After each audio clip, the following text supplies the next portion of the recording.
Assalamualaikum dan salam sejahtera. Nama saya Dayang Marsita binti Abang Khalid, bernama Matrix BP 21110039, dan hari ini saya akan menceritakan sedikit pengenalan dan objektif untuk kesan keseimbangan kerja kehidupan ke arah kepuasan kerja dan pengekalan pekerja di Sabah. Menurut Kamus Dewan Bahasa dan Pustaka, maksud pekerjaan merupakan sesuatu yang diusahakan yang dilakukan secara berterusan untuk mendapatkan pendapatan ataupun nafkah. Bagi definisi pekerja pula, mengikut Akta Kerja 1955, pekerja merujuk kepada mana-mana orang yang diambil bekerja oleh majikan di bawah kontrak pekerjaan untuk bekerja demi upah atau ganjaran. Maksud keseimbangan kerja kehidupan pula merupakan konsep di mana seseorang individu memberikan keutamaan yang optimum bagi kerja dan juga kehidupannya sendiri, di mana mereka menjadikan kerja dan kehidupan sama rata atau sama penting dan seimbang. Namun pada masa kini, kesungguhan dalam bekerja untuk mencapai tahap-tahap yang diinginkan oleh setiap pekerja telah menjejaskan keseimbangan kerja dan kehidupan mereka masing-masing. Oleh itu, bagi meliputi kajian dan teori mengenai keseimbangan kerja kehidupan ini, kajian telah dibuat untuk melihat sejauh manakah kesan keseimbangan kerja kehidupan ke atas kepuasan kerja dan pengekalan pekerjaan di Sabah. Kajian ini dibuat berlandaskan beberapa objektif bagi mencapai matlamat kajian yang dijalankan. Antara objektif kajiannya ialah mengenal pasti tentang kepentingan keseimbangan kerja kehidupan ke arah kepuasan kerja dan pengekalan pekerja di Sabah. Seterusnya ialah menghuraikan faktor-faktor yang membawa kepada berlakunya ketidakseimbangan kerja kehidupan ke arah kepuasan kerja dan pengekalan kerja di Sabah. Yang ketiga ialah mengenal pasti kesan-kesan keseimbangan kerja kehidupan kepada individu di tempat kerja ke arah kepuasan kerja dan pengekalan pekerja di Sabah. Terakhir ialah mengenal pasti cadangan bagi mengekalkan keseimbangan kerja kehidupan kepada individu ke arah kepuasan kerja dan pengekalan pekerja di Sabah. Assalamualaikum dan salam sejahtera saya ucapkan kepada doktor dan rakan-rakan seperjuangan sekalian. Saya Eza Syahira binti Rodi, memegang Matrix BP 21160642, akan meneruskan pembentangan pada hari ini. Seterusnya ialah kajian literatur. Menurut Lestari dan Margareta 2021, keseimbangan kerja kehidupan ialah situasi di mana pekerja boleh mencari keseimbangan antara kehidupan kerja mereka dan kehidupan peribadi mereka. Manakala pengekalan pekerja pula ialah salah satu perkara yang dilakukan oleh sebuah syarikat untuk menjadikan tempat di mana seseorang itu ingin bekerja untuk masa yang lama dengan matlamat utama bagi mengekalkan pekerjaan mereka. Seterusnya ialah kajian lepas yang digunakan dalam kajian literatur. Pertama ialah keseimbangan kerja kehidupan dan kepuasan kerja. Menurut Silaban dan Margareta 2021, keseimbangan kerja hidup adalah sesuatu yang dilakukan untuk mewujudkan pembahagian masa yang seimbang antara kerja luar dan luar masa bekerja. Seterusnya ialah keseimbangan kerja kehidupan dan pengekalan pekerja. Menurut Ferreira dan Quasira 2017, pengekalan pekerja merupakan cabaran penting bagi organisasi dari zaman pekerja berpengetahuan. Pada masa kini, pasaran buruh adalah milik pekerja yang berbakat dalam pasaran kemahiran kerja global yang mempunyai pilihan mewah. Oleh itu, pekerja baru atau lama lebih fleksibel dalam memilih organisasi. Ketiga ialah pengukuran keseimbangan kerja kehidupan dan kesannya. Berbagai strategi dan kaedah digunakan untuk mengukur keseimbangan kerja kehidupan. Ia memberi gambaran daripada keseimbangan kerja kehidupan sebagai masa yang dibagikan antara kerja dan keluarga. Seterusnya ialah hubungan antara keseimbangan kerja kehidupan dan kepuasan kerja. Menurut kajian yang dijalankan oleh Azim dan Akhtar 2014, merumuskan bahawa kaedah sumber manusia, penilaian prestasi, suasana kerja serta kenaikan pangkat mempunyai hubungan yang kukuh dan optimistik dengan tahap kepuasan pekerja. Dan akhir sekali ialah kepentingan keseimbangan kerja kehidupan. Menurut Menakashi, individu yang terikat dengan pekerjaan mereka akan berhadapan dengan gejala tekanan dan keletihan.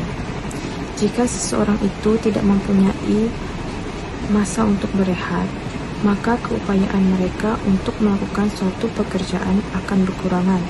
Oleh itu, adalah penting dari sudut pengurusan untuk seseorang itu menyeimbangkan pekerjaan mereka dengan kehidupan pribadi. Sekian daripada saya. Sekian, terima kasih. Assalamualaikum warahmatullahi wabarakatuh. Nama saya Nur Najah binti Muhammad Ghazali dan nombor matrik saya BP2110342. Jadi saya akan menerangkan metodologi kajian yang kami lakukan untuk kajian ini. Kami menggunakan reka bentuk kajian pemerhatian. Di sini, kami akan melontarkan soalan dan responden bebas untuk menjawab dari segi pandangan mereka sendiri. Tinjauan pendapat yang mengajukan soalan tentang cara orang menyukai dokumentari terbaru ialah contoh kajian pemerhatian. Di sini juga, penyelidik tidak mempunyai kawalan ke atas responden.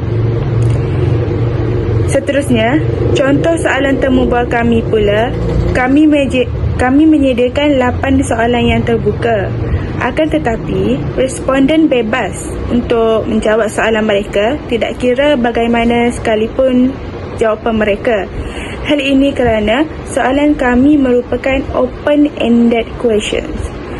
Dari segi pensepelan pula, kami menggunakan pensepelan secara rawak, iaitu 3 orang pekerja dalam kalangan Sabah dipilih dan tidak kira dari segi jantina ataupun umur. Kemudian, kaedah analisis kami guna adalah pengumpulan data. Untuk pengumpulan data ini, kami akan pertama, mengalaskan. Kedua, pilih jawapan daripada temu bual untuk mengetahui sama ada data yang diberikan boleh digunakan sebagai maklumat yang mencukupi atau tidak. Ketiga, mentafsir dan mengesahkan data daripada temu bual. Keempat, membuat imbas kembali untuk mengingati dan menyemak butiran yang mungkin terlepas semasa memerhati sesi dari video yang telah kami rakam.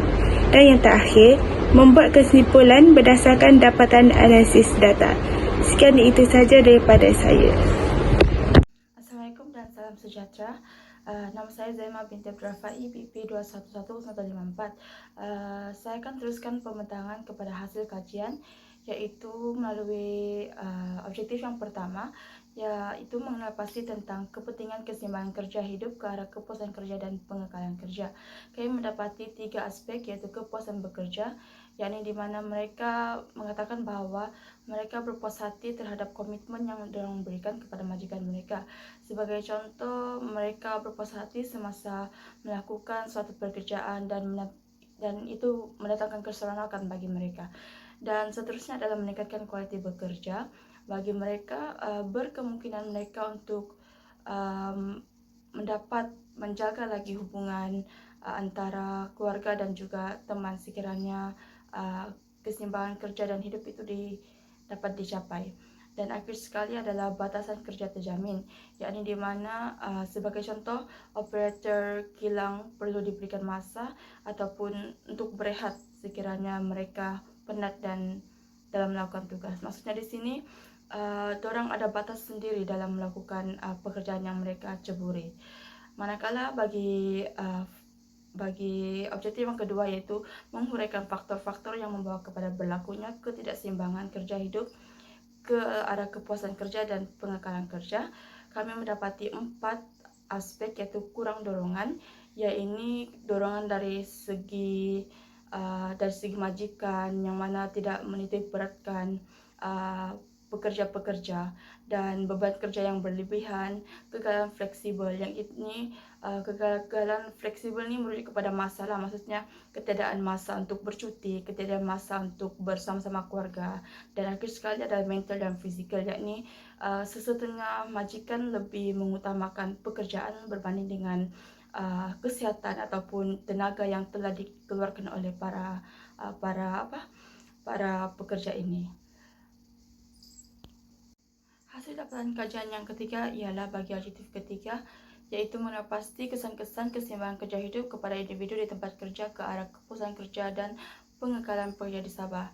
Iaitu terdapat 4, iaitu melahirkan pekerja yang baik, di mana mereka berkata bahawa mereka tidak lagi melakukan seperti mogok sekiranya kerja dan hidup mereka itu seimbang. Dan yang kedua ialah kemampuan melakukan kerja, di mana sekiranya kerja dan hidup mereka seimbang, mereka lebih cenderung untuk melakukan kerja dengan lebih stabil dan juga teratur. Dan yang ketiga adalah menghadirkan lingkungan yang positif, yakni di mana terdapat beberapa dukungan daripada keluarga dan juga majikan itu sendiri. Dan yang terakhir adalah mengurangkan tingkat stres, di mana sekiranya keseimbangan kerja ini dihasilkan, sudah tentu segala fikiran berkaitan dengan rumah ataupun teman-teman dapat diselesaikan. Manakala bagi objektif yang keempat pula, mengenai pasti cadangan bagi mengekalkan keseimbangan kerja hidup kepada individu di tempat kerja ke arah kepuasan kerja dan pengekalan pekerjaan di Sabah. Hasil kajian kami mendapati 3 aspek yang utama, yaitu mengutamakan kebajikan pekerja, yakni di mana kesihatan ataupun ketidakmampuan seseorang itu melakukan kerja perlulah dititik beratkan oleh majikan itu sendiri. Yang kedua adalah kenaikan gaji, di mana para responden berkata bahawa lebih baik sekiranya gaji di Sabah itu disamakan dengan yang di Semenanjung, agar tiada masa terbuang untuk mencari kerja ke Semenanjung bagi mendapat gaji yang lebih tinggi. Begitu juga dengan orang Sabah. Dan yang terakhir adalah bijak mengatur masa, yang mana mereka menekankan supaya masa untuk bercuti, masa untuk bersama keluarga itu diatur dengan lebih baik, agar kerja dan juga hidup dapat diseimbangkan. Itu sahaja dari saya, akan diteruskan kepada pembentang yang seterusnya. Terima kasih. Salam sejahtera doktor, nama saya Jacqueline Jelina Anak Julius Bijay, bernomor matriks BP 21110256. Jadi saya akan meneruskan bahagian perbincangan. Berdasarkan hasil kajian, kami dapat mengenal pasti dari segi 4 aspek, iaitu faktor, kepentingan, kesan dan cadangan bagi keseimbangan kerja hidup ke arah kepuasan pekerja dan pengekalan pekerja di Sabah. Hal ini bersangkut paut dengan beban tugas yang melibatkan semua aktiviti yang melibatkan masa yang diperuntukkan kepada pekerja untuk melaksanakan kerja profesional, tanggungjawab diorang dan minat pekerja sama ada secara langsung ataupun tidak. Seterusnya, saya akan membentangkan bahagian strategi pengekalan pekerja terbaik. Strategi yang pertama iaitu menganalisis mengapa pekerja meninggalkan sesebuah syarikat. Jadi, setiap syarikat dia perlu membangunkan strategi yang berkesan untuk membolehkan pekerja kekal bekerja di syarikat mereka. Strategi yang kedua adalah mewujudkan amanah melalui komunikasi yang telus. Platform komunikasi dan kerjasama digital seperti internet membolehkan pekerja meneroka cara yang lebih kreatif ataupun berkesan supaya dapat mewujudkan komunikasi, mesej pantas daripada kepimpinan kanan, perbualan ringkas dan tinjauan pendapat. Akhir sekali, strategi yang seterusnya adalah sesebuah syarikat dia perlu tunjukkan rasa syukur dan pengiktirafan. Kita perlu mengenali dan sahkan orang apabila mereka menyumbang kepada misi yang ada, lepas tu melaksanakan program pengiktirafan secara rasmi. Hal ini adalah untuk menghargai dedikasi dan kerja keras mereka. Sekian sahaja daripada saya. Terima kasih. Sebagai kesimpulan, penyelidik sumber manusia telah lama membuat kajian mengenai keseimbangan kerja kehidupan dan kajian tersebut mendapati bahawa keseimbangan kerja kehidupan mempengaruhi kepuasan kerja sebanyak 8.3% dan pengekalan pekerja sebanyak 4.4%. Penyelidikan ini juga telah memberi implikasi kepada kepimpinan sesebuah syarikat seperti menyediakan persekitaran kerja yang baik, mengamalkan pampasan dan gaji yang adil tanpa memberi beban kepada pekerja.